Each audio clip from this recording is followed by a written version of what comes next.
салом дӯстон, имрӯз мо дар бораи таърихи пайдоиши коронавирус суҳбат мекунем.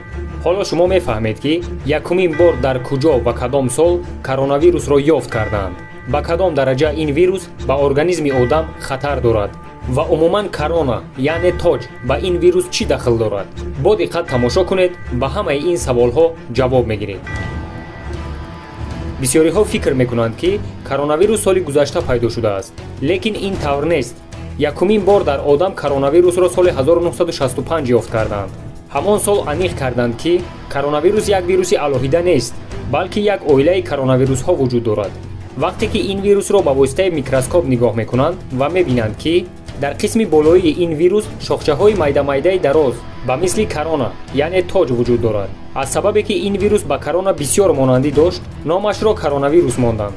табибон ва олимони илми тиб дар вақти таҳқиқот аниқ мекунанд ки коронавирус ба иммунитети инсон фишор оварда худро ҳамчун вируси бехатар нишон медиҳад. аз ҳамин сабаб то вақти душвор шудани беморӣ яъне осложнения организм ва иммунитети инсон бо коронавирус мубориза намебарад. вақте ки вирус ба шушу роҳҳои нафас зарар расонид, яъне инсонро ба бемории пневмония гирифтор кард, баъд иммуни системаи инсон хатарро дарк карда мубориза бурданро сар мекунад. аммо мутаассифона инсонҳое ки иммунитети суст доранд, ин беморӣ барои онҳо марговар мешавад. соли 2003 коронавирус бо номи рамзии TOPC эпидемияи калон ташкил карда дар 33 давлати дунё паҳн шуд. аз ҳама зиёд вирус дар Хитой, Сингапур ва Канада паҳн шуда буд. дар умум дар тамоми дунё 7761 одам сироят ёфта ва 623 нафар ба ҳалокат расид. лекин хушбахтона бо сабаби пешгирии саривақтӣ дар муддати кӯтоҳ вирус несту нобуд шуд. соли 2012 боз як навъи нави коронавирус пайдо шуд ки ин навъи коронавирус даҳшатноктар нисбати вируси гузашта буд, чунки дар аввали моҳи пайдоиши вирус 43% одамони сироятёфта ба ҳалокат мерасиданд, яъне аз 100 нафари сироятёфта 43 нафар вафот мекард. лекин ба ҳар ҳол дар муддати кӯтоҳ ин вирус ҳам нобуд шуд. моҳи декабри соли 2019 коронавируси навбатӣ дар давлати Хитой дар шаҳри Ухан пайдо шуд. дар аввал ба ин вирус аҳамияти ҷиддӣ надоданд, лекин баъди таҳқиқоту ташхисҳо фаҳмиданд ки ин вирус яке аз вируси оилаи коронавирусҳо мебошад ва аз вирусҳои гузашта пурқувват ва хатарноктар аст. дар аввал хостанд ки номи ин вирусро Ухан гузоранд, лекин бо сабаби эътирозҳои мардуми Хитой, созмони умумии ҷаҳонии тандурустӣ ба ин вирус COVID-19 ном гузошт. моҳи январи соли 2020 коронавирус на танҳо хатарнок, бар зами ин бениҳоят машҳур шуд. ҳаракати паҳншавии ӯ ҳамаро ба тарс оварда, одамон дар пушти дорухонаҳо барои харидани ниқоби тиббӣ навбат меистоданд.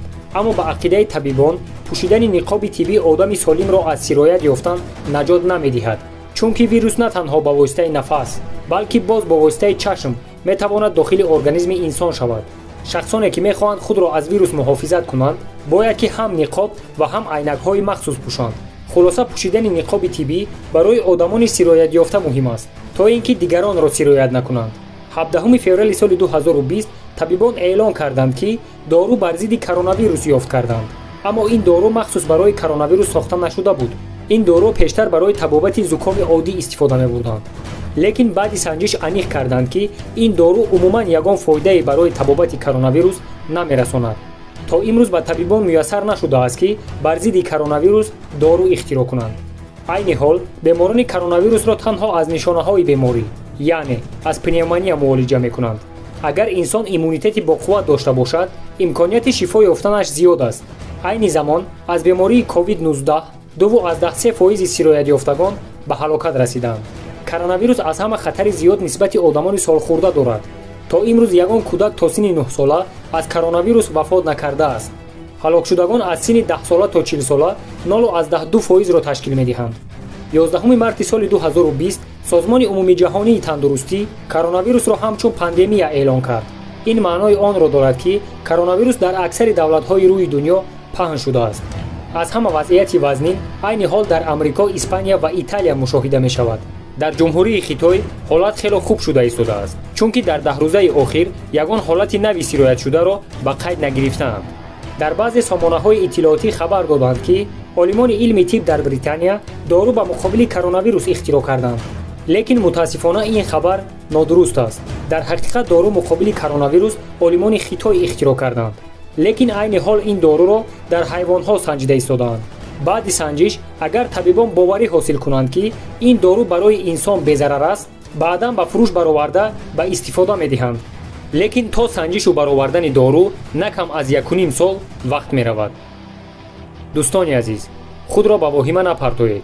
баъзе аз воҳимачиён ин вирусро чунон воҳима кардаанд ки гӯё ки агар одам сироят шуд, тамом, ӯ ба ҳалокат мерасад. як чизро аз хотир набароред ки фоизи ками сироятшудагон ба ҳалокат мерасанд. дар як сол аз зукоми оддӣ яъне грипп зиёда аз 650 000 одам ба ҳалокат мерасад. айни замон аз коронавирус дида воҳимааш хатарноктар аст, чунки вақте одам худро метарсонад, иммунитети инсон паст шуда дигар наметавонад бо ягон вирус мубориза барад. фақат худро эҳтиёт ва муҳофизат кунед. дар як рӯз ҳадди ақал 3 бор дасту рӯйро бо собун шӯед. кӯшиш кунед ки дар ҷойҳои серодам нагардед. баъди истифодабарии телефонҳои мобилӣ ҳатман дастонро собуншӯй кунед, чунки миқдори зиёди вирус дар болои телефон қарор дорад. агар шумо дар худ ҳарорати баландро ҳис кардед ё ин ки ягон нишонаи зукомро дар худ дидед, ҳатман ба духтур муроҷиат кунед. бародароне ки дар русия ва дигар давлатҳои сироятшуда қарор доранд, барои онҳо алоҳида таъкид мекунам ки худро эҳтиёт кунанд. аз худованд шукргузор бошем ки то имрӯз дар ватани мо ягон инсон ба ин беморӣ дучор нашудааст ва дуогӯ бошем ки худованд ҳар чӣ зудтар ин балоро аз болои сари бандагонаш дур созад. дӯстони азиз, канали нави маро дастгирӣ карда обуна шавед. ман як барномаи хуб тайёр кардаам. номаш занг ба рафиқ. ин барнома дар пахши мустақим нашр мешавад. барои оне ки функсияи пахши мустақимро дар ин канал кушоянд, канал бояд ки аз 1000 подписчик зиёд дошта бошад. бародарон, аз шумо хоҳишмандам обуна шавед, то мо ин 1000 подписчикро ҷамъ карда барномаи навро сар кунем. ба шумо ваъда медиҳам ки ин барномаи нав бисёр писандатон меояд. то видеоҳои оянда дар паноҳи худо бошед.